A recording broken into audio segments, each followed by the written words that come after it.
Hey guys, Art Dude Saz here. Today we'll be talking about the topic of looseness and experimentation with art and why it matters to your own art growth and to the art journey as a whole. In the background, I recorded some footage of me drawing metal slug vehicles and inking over them using the new felt pen that I've started experimenting with, and I thought it'd be a good idea to record and speed up the footage and show you my experimentation with drawing vehicles for the first time, and how I'm also experimenting with new pens and brushes and things like that to lend strength to this topic. So let's get started. What do I mean by looseness in art? Well, this idea came about last week when I was working on portraits. So this month I'm working on portraits, human portraits. And I recently became a little infatuated with the Metal Slug series, its characters, its vehicle design. And I started drawing some vehicles from that image you can see on the left of the drawing. And I started sketching them out, and then I was like, well, I really want to do the ink brush, and I messed up with the ink brush, and I was like, well, what else can I do? I used the felt pen, and as soon as I put the felt pen to the digital tablet, I started really liking it, and I thought it was really fun that I didn't care about having the perfect brush stroke or the perfect pressure sensitivity and things of that nature you normally care about when doing line art. So that was earlier in the week, right? And then on Thursday, which was I think the 18th of April, I'm sure you can look at the time and date. It was this week. I was doing more portraits, and there was this really difficult angle of the camera viewed from below, and the guy had a 3/4 angle. And it was a really tough angle for me trying to use the box method to draw. And I really couldn't really nail it. Every time I tried to draw it, it looked really, really weird. And I could not, for the life of me, grasp the perspective. And so I did some thinking. And I was like, what other methods could I use? I started using the circle method, the Loomis method. And I started combining it with the box method, and it wasn't working. And then I had an inkling of an idea. Maybe I should try using the paper method that Cynics popularized in his YouTube video that you can see on his videos, and a couple other videos, some niche videos you can see. And all of a sudden, I remembered that when I was doing the paper method for that portrait, it didn't turn out well, by the way. It turned out horrendous. I then made a separate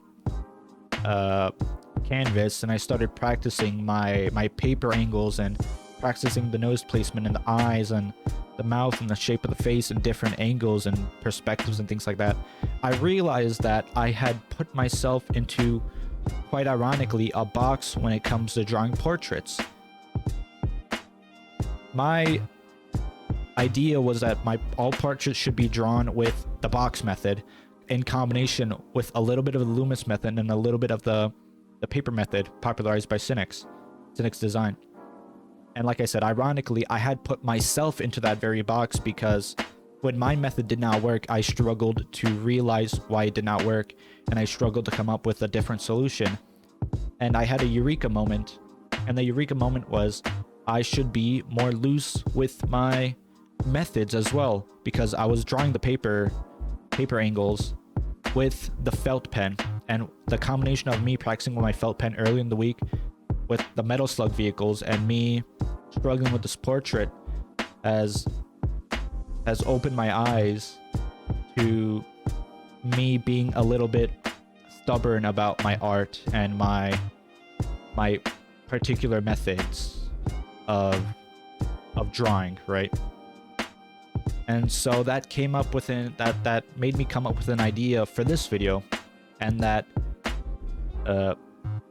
looseness and experimentation with art and why it matters. We have come to the title of this video after a long rambling.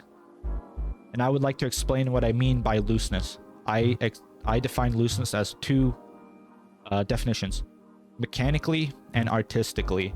Looseness, what I mean mechanically, is drawing with the shoulder. You know, not using your fingers, not using your wrist for everything. You draw with your shoulder. You warm up that shoulder. Drawing loosely, you're not caring too much about your mistakes. You're not caring too much about how squiggly your lines are. You're not Control-Zing and undoing and undoing and undoing until you get a perfect brush, which you can see in the video. I do that a lot, but with the felt pen, I don't do it as much as I did with my normal pen. You know, my normal pen, I sketch out the dimensions, and even if they're wrong, I still go ahead. I try to fix it if I can, and I try to pay really close attention, but I try to fix it when I do the felt pen. And even if it doesn't come out right, like the little drill vehicle you'll see later on in the video, I don't really let it bother me that much. My lines are shaky, that's okay, I'm practicing. You know, I don't have brush smoothing on. I practice with 0 brush smoothing, so shakiness is expected. And I feel that it's letting my mind wander. You know, it's letting my hand wander. It's letting my brain it's like letting my hand have a brain of its own, and that I'm not caring too much, right? And that's what I mean by mechanically. The mechanics of the drawing.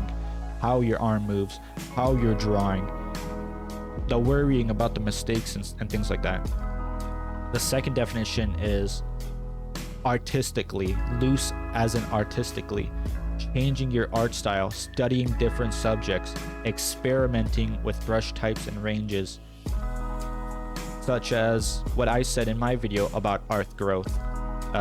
Changing art styles. If you draw anime, you should draw humans, you know, real humans. If you draw only anatomy, maybe you should do some portraits. If you like doing line art, maybe you should try a little bit more sketchy style. Different subjects, right? Maybe you're only drawing portraits, then do something else. Maybe you only like a 3/4 view. Maybe you should practice the side view or the front view. Experimenting with brush types and ranges, like I alluded to in the first area, in the first tangent that I had in the beginning of this video. Practicing with different brushes. I solely stuck to the pencil brush when I first started drawing, and then I moved on to the pen brush so I can try and instill that mindset that I don't have to undo too much, right? You know, what is that old saying by Abraham Lincoln? It's like, if I'm gonna cut a tree, I would spend an hour, like I would spend 40 minutes of that hour sharpening my axe or whatever, and 20 minutes chopping it down. Measure twice, cut once. That kind of mindset. And then I started doing the pen pressure stuff with the ink pen, the default ink pen they give you. There's 2 ink pens in Autodesk Sketchbook. And I did that, and I did practice my pen pressure, and I didn't find it very satisfying. I'll still continue to practice it, and I'll still experiment with it, but I'm not having as much luck as I would with certain other brushes. And I tried a lot of brushes over the months. I tried the different brush packs that they give you. Other like manga brushes. You have the screen tone things that apply it on your characters or your art, things like that. And you know, I will continue to experiment more and more. But then when I did the Metal Slug stuff, I did a felt pen, and I really liked the idea of the felt pen. It instills more of the mindset of measure twice, cut once, and stop worrying about undoing all the time. Let your mistakes be mistakes, and let it have character in your own art, because you'll never be able to truly one-to-one draw whatever it is you're drawing. Your mistakes is what makes your art you know. And my journey, as I would like to say, moving on, my journey would be, I started humans, and I didn't quite understand how to do that perspective stuff. So then I studied perspective, found that I liked studying humans and perspective, and I liked doing both the building and environmental perspective and human perspective. I started doing that more. I experimented with the anime style. I started drawing My Hero, Disgaea, which I really love, Metal Slug, Dragon Ball, and I'm not really like really good at the anime style, nor am I super duper interested in the common trappings of the anime style or whatever social media likes to peddle as the anime style, the modern anime style. But I'll still continue to practice because I'm diversifying my skill set and my tool set, which I'll get into later. And because I started studying more Metal Slug stuff and the vehicular design, the chibi cars, and the character design, I'm now more I've always been interested in drawing cars, and actually I plan to do environmental studies next month for about 1 or 2 months, maybe 3 months. Do just a straight study of military normal cars, buildings, environmental design, things like that. But this just further accelerated my interest in these types of things. And coincidentally, my interest in cars evolved because I like Metal Slug, and my interest in buildings and environmental design evolved, and my interest heightened because I liked Shenmue. I just recently, played Metal Slug, and I recently got a Shenmue 1 and 2. And Dobuita and Yononosuke and all these other, I hope I pronounced that right, and all these other areas in the game where the cars and the signs and the downtown area and the arcade areas and the people inside, the street designs, the entire game is well rendered. It's realistic to life. The weather patterns and things like that are really interesting to me, and now I want to study that more. I want to evolve myself as an artist, and I want to grow past just studying human fundamentals and shading fundamentals and things like that. As you may know, I do not like the airbrush shading and cell shading, things like that. I like the cross hatching and more traditional ways of shading. If you look at my art and the stuff I post on my Twitter and on my community posts, right? I favor more, and this is a segue into my next topic, is I favor more art growth and skill/fundamentals over posting creative projects and showings of skill that I can put on social media to hype myself up and to gas myself up into thinking that I'm already a well-accomplished artist. I am not, and these interests that I have will propel me even further. So whatever interest you have, don't let it trap you into a bubble or a box, right? Branch out. If you like drawing humans, practice animals. If you like animals, do humans. If you like anime drawings, study actual human anatomy, things like that. And now we're going to get into how if you practice different styles of art, the more diverse and skill set your tool set will be. And this will positively impact your rate of commissions, your commission pay, your satisfaction in your art journey, your different areas of art. You can showcase your different areas of art, and most importantly, out of all these things, you'll have an overall better viewpoint and knowledge of your own skill set, and you'll have a good standing of where you are to other artists and where you are in accordance to your past skill set and your past projects, and you'll develop a more positive mindset as a result.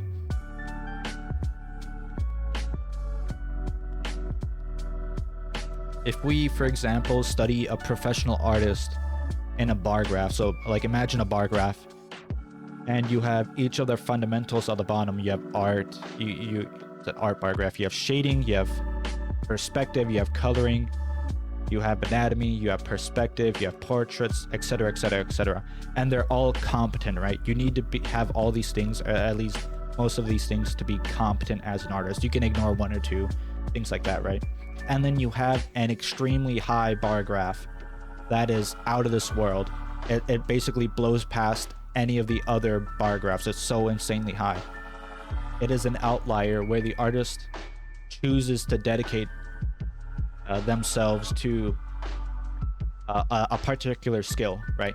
Like maybe an artist is competent in every single area or most areas, and then their perspective is absolutely crazy, like Kim Jong-il. Or you have an artist who's really good at shading in comic book work, like Robert Marzullo or people of that nature, right? These artists have all studied almost every single area, every single aspect of art, but they choose to dedicate themselves and they choose to develop one particular skill set way above the rest of the others to differentiate themselves. And this is what I truly believe is the ultimate goal as an artist in terms of skill and in terms of looseness. Having a general competency in all or most of the areas. And instead of being a jack of all trades, master of none, they are a jack of all trades, master of one or two. Particularly amend that quote, master of a couple. And so I just wanted to make this video to point these things out and to show why diversifying and letting your looseness take over versus being rigid in your art will help you grow in the long run, and it will help you be more mindful of your own mistakes and be mindful of your own shortcomings and failings as an artist too. Not entirely avoid these pitfalls, but to maybe fall a little less deeper into that rut and to have some help in getting out when no one else can help you and when you don't really know much else to do to get out of this rut that we call an art journey, right? Thank you for watching. Thank you for listening. I appreciate all the support. I will continue to make more videos and more diverse videos, and I hope you all have a very nice day.